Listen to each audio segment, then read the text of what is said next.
नमस्कार मित्रांनो, मंथन चॅनल मध्ये आपलं स्वागत आहे। ठेवीदार नेमका कशा पद्धतीने भूमिका घेतो आणि ठेवीदार नेमका आज त्या पद्धतीची आक्रमक भूमिकेत उतरला, त्यावरून आता अर्चना कुटेंच्या संदर्भात अर्चना कुटेंना आता कसल्याही प्रकारची सुटका नाही अशी स्पष्ट चित्र आता प्रशासनासमोर सुद्धा ठेवीदारांसमोर सुद्धा आणि जवळपास या संदर्भातून आजपर्यंत हवा दिला असलेल्या सर्व ठेवीदारांची खऱ्या अर्थानं आज पहिलं आणि यशस्वी पाऊल ठेवीदारांच्या वतीने घेण्यात आलं। वास्तविक स्वरूपात आजपर्यंत ठेवीदारांच्या चर्चा आणि ठेवीदारांच्या विषय फक्त मर्यादित राहत होते, परंतु ज्या पद्धतीने आज MPID ऍक्टच्या संदर्भातून राहिलेल्या पुरवणी प्रस्तावासाठी आज ठेवीदार स्वतः पुढे सरसावले आणि राहिलेल्या पुरवणी यादीसाठी आज जवळपास त्यांनी 283 प्रॉपर्टीज आज पोलीस अधीक्षक नवनीत कावत यांच्या सुपूर्द केली। या सगळ्या प्रकरणामध्ये ज्या पद्धतीचा रोल पोलीस प्रशासनाचा आहे आणि मुख्य रोल महसूल प्रशासनाचा, या दोघांच्याही भूमिका आज ज्या पद्धतीने ठेवीदारांच्या बाजूने पॉझिटिव्ह पाहायला मिळाल्या, त्याला पाहिल्यानंतर असं वाटत होतं की ठेवीदार ज्या पद्धतीची घोडदौड ठेवीदारांनी जर अगोदर केली असती तर या संदर्भातले अजून रिझल्ट चांगल्या पद्धतीने मिळाले असते। आज जवळपास ठेवीदार सकाळपासून माननीय जिल्हाधिकारी कार्यालयाच्या बैठकीपासून ते शेवटची बैठक म्हणजे पोलीस अधीक्षक नवनीत कावत यांची भेट, या भेटीत त्यांना या चारही भेटी ठेवीदारांच्या पत्त्यावर पडल्यात। कारण की या संदर्भातून ज्या पद्धतीनं नवीन नवनिर्वाचित म्हणजे नवनियुक्त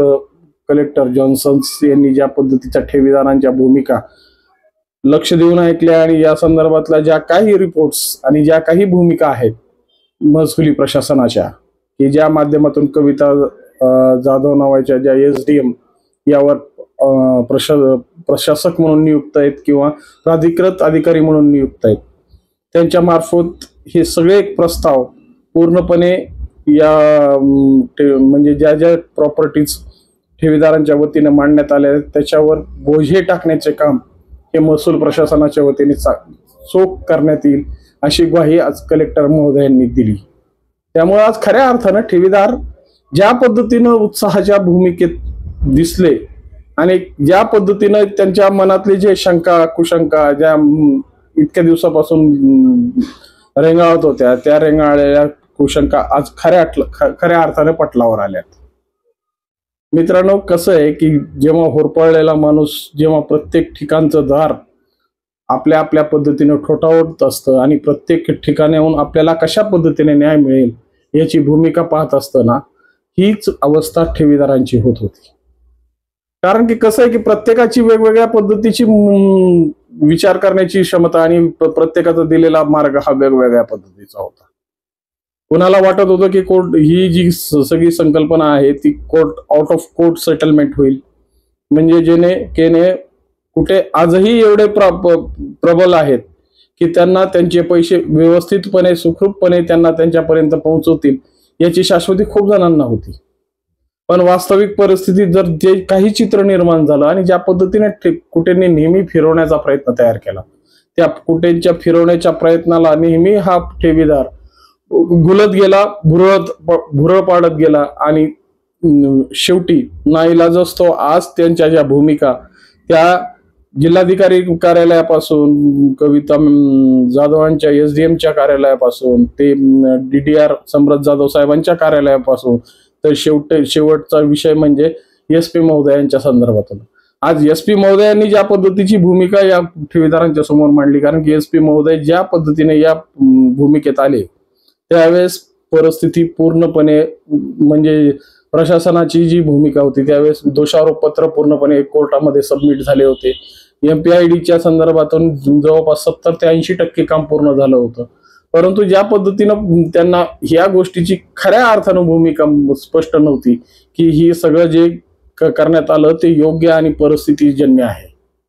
कारण की त्यांच्या संदर्भात ज्या आव्हानं SP महोदयांच्या समोर होती की आल्याबरोबर जिल्ह्यातला सगळ्यात मोठा वाद म्हणजे मस्साजोग सारखे प्रकरण, जे अतिसंवेदनशील प्रकरण म्हणून पाहिलं जात होतं आणि राजकीय भूमिकेत त्याची होरपळ, त्याची धग इतक्या मोठ्या प्रमाणात होती की कोणी हात घातला तर तो होरपळणार, या भूमिकेत असणाऱ्या एसपींनी शेवटी कायदा आणि सुव्यवस्था राखण्यासाठी पहिल्यांदा हे ऐरणीवरचे प्रश्न सोडवण्याचा प्रयत्न केला. ज्या ज्या पद्धतीनं एसपी महोदय या प्रकरणात गुंतत गेले, तर शेवटी त्यांच्या डोक्यावर त्या खडकत आष्टी तालुक्यातील जो झालेला प्रकरण आहे त्यावर सविस्तर आपण उद्या बोलणारच आहोत. पण खऱ्या अर्थानं ज्या पद्धतीची कायदा आणि सुव्यवस्था बीड जिल्ह्याची ऐरणीवर येऊन पडली होती आणि जिल्ह्याची बदनामी ही महाराष्ट्रात नव्हे तर भारतभर या संदर्भातून झळकत होती, त्यामुळं जिल्ह्यातला पहिला काय शांतता आणि सुव्यवस्था राखणं हे कोणत्याही पोलीस अधिकाऱ्याचं किंवा पोलीस अधीक्षकाचं प्रथम कर्तव्य असल्यामुळे या संदर्भात त्यांना जास्त न्याय देता आला नाही. परंतु आज ज्या पद्धतीनं त्यांच्याशी चर्चा झाल्या आणि आज ज्या पद्धतीची भूमिका शासनाने हे सगळे प्रकरण सीआयडी कडे वर्ग करण्याचा जो निर्णय घेतलाय ना, त्यामुळं आता खऱ्या अर्थानं बीड जरी या संदर्भ म्हणजे सीआयडी कडे जरी हा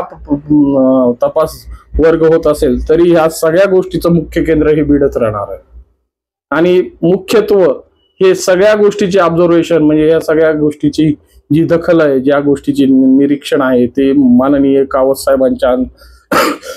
माध्यमातूनच घडणार आहेत. त्यामुळे या संदर्भातून ठेवीदारांना आशा पल्लवित अजून झाले की या प्रत्येक गोष्टीची जी भूमिका आहे ते कावत साहेबांच्या हातातूनच जाणार. त्यामुळे आजचा दिवस खऱ्या अर्थानं ठेवीदार हे यशस्वी पहिलं पाऊल की ज्या माध्यमातून प्रत्येक गोष्टीचे निरसन आणि प्रत्येक गोष्टीची भूमिका ही स्पष्ट झाली. खऱ्या अर्थानं समरथ जाधव यांनी ज्या पद्धतीने आज ठेवीदारांना बोलताना अनेक या घटना आहेत, अनेक कंगोरे या ज्ञानराजाच्या समोर स्पष्ट केले की यांच्या समोर बाकीच्या गोष्टीपेक्षा 100 कोटी रुपये जे कर्जाच्या स्वरूपात आज दिसत आहेत त्यांना लवकरात लवकर कशा पद्धतीनं वसूल करता येईल. कारण की सगळ्यात महत्वाची भूमिका म्हणजे आज ज्या पद्धतीने नेटविन नावाचं जे सॉफ्टवेअर हे कुठे महोदयांनी आपल्या बँकेत वापरलं, मल्टीस्टेट मध्ये वापरलं, त्या नेटविनचं जवळपास 4.5 लाख रुपये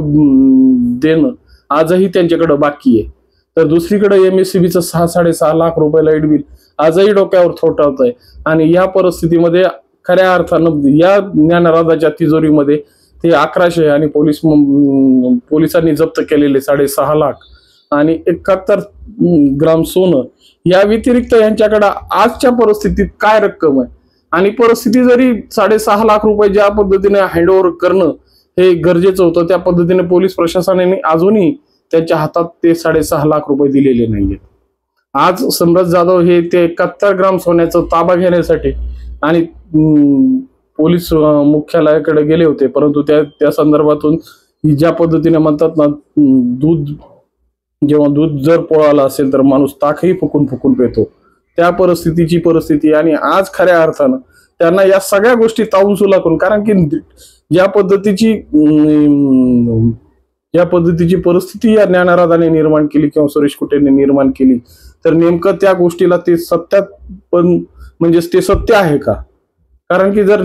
ठेवलेली सोनं म्हणून ठेवलेली गोष्ट जर पितळणी आली, उद्या जर त्या परिस्थितीची जर होरपळणी जर त्या व्यावसायिकांवर झाली, तर खऱ्या अर्थानं कायद्याच्या दृष्टीनं तर ते व्यावसायिकच दोषी ठरले जातील. त्यामुळे या सगळ्या गोष्टीच्या स्क्रुटन्या करून जोपर्यंत या सगळ्या गोष्टींचा तिढा व्यवस्थितपणे सुटणार नाही आणि व्यवस्थितपणे सर्वसामान्य ठेवीदारांच्या संदर्भातून योग्य ते पावलं उचलून प्रत्येक ठेवीदारांना त्यांची जी राहिलेली रक्कम आहे, ज्या पद्धतीनं ती पहिल्यांदा कर्ज स्वरूपातून वसुली असेल किंवा नंतर MPIDच्या ऍक्ट नुसार ज्या काही प्रॉपर्ट्या जप्त केल्या जातील किंवा विकल्या जातील, त्या माध्यमातून या ठेवीदारांना पैसे, अशा अनेक प्रश्न आज समोर एक वर्तुळ करून उभे होते. आणि या वर्तुळातूनच खऱ्या अर्थानं ठेवीदारांचा प्रश्न मार्गस्थ कशा पद्धतीने होणार याची भूमिका स्पष्ट होती. मित्रांनो, खऱ्या अर्थाने या सगळ्या गोष्टी जर पाहिल्या तर ठेवीदार हा आजही त्या पद्धतीच्या भूमिकेत का नाहीये हाच प्रश्न निर्माण होतो. कारण जरी समरथ जाधव सारखे जर अधिकारी किंवा नवनीत कावत सारखे अधिकारी किंवा जॉन्सन सारखे अधिकारी आज कितीही कार्यक्षम पद्धतीने काम करण्याची भूमिका असेल, तर खऱ्या अर्थानं ठेवीदार जोपर्यंत प्रबळपणे किंवा प्रभावीपणे समोर येत नाही आणि त्यांनी त्यांच्या पद्धतीने झालेल्या परिस्थितीला जर मांडत नसेल तर खऱ्या अर्थाने जी काही गोष्ट आहे ती कागदावरच जेवढी मांडली जाईल तेवढीच प्रशासनाच्या दारात त्याची मूल्यांकन होईल. जरी सॉफ्टवेअरचे डाटे उद्या उघडले आणि त्याच्यातल्या सगळ्याच ठेवीदारांच्या याद्या स्पष्टपणे जरी त्यांना झळकू लागल्या तरी त्या पद्धतीत त्याच्या अगोदर निर्माण झालेली परिस्थिती ही जी ठेवीदारांसाठी म्हणजे प्रशासनाला संभ्रमात टाकणारी, त्यासाठी प्रत्येक ठेवीदाराची आपली नैतिक जबाबदारी आहे की या सगळ्या गोष्टी पटलावर आणून सर्वसामान्य माणसाच्या पद्धतीनं म्हणजे आपल्या ज्या पद्धतीने यांनी आपल्या पैशाला भुरळ घालून आपल्याकडून खिशातून काढलाय त्या पैशाची एक ना एक पै ना पै या प्रशासनाच्या दारात नोंद होणं गरजेचं आहे. आणि या संदर्भात खऱ्या अर्थानं आता ठेवीदारांनी ज्या पद्धतीची कवायत प्रशासनिक दरबारावर सुरू केली तर आता खऱ्या अर्थाने ठेवीदारांनी उचल घेतली पाहिजे आणि या सगळ्या गोष्टींचा निवारण होईपर्यंत आपला एक ना एक रुपया कशा पद्धतीनं आपल्या पदरात पडेल, आपला पैसा कुठेही वाया जाणार नाही ह्याची तसदी घेण्यासाठी आता स्वतः प्रेरित होऊन कामाला लावावं लागेल. आणि हे काम केलं तरच प्रशासनालाही ही सगळ्या गोष्टी सुलभ पद्धतीने काम मार्गस्थ करता येतील आणि खऱ्या अर्थानं ठेवीदारांना जो न्याय पाहिजे, ठेवीदारांना जो पैसा पाहिजे तो पैसा देण्यासाठी प्रशासनाला योग्य ती दिशा सापडेल एवढ्याच आशयाशी नमस्कार.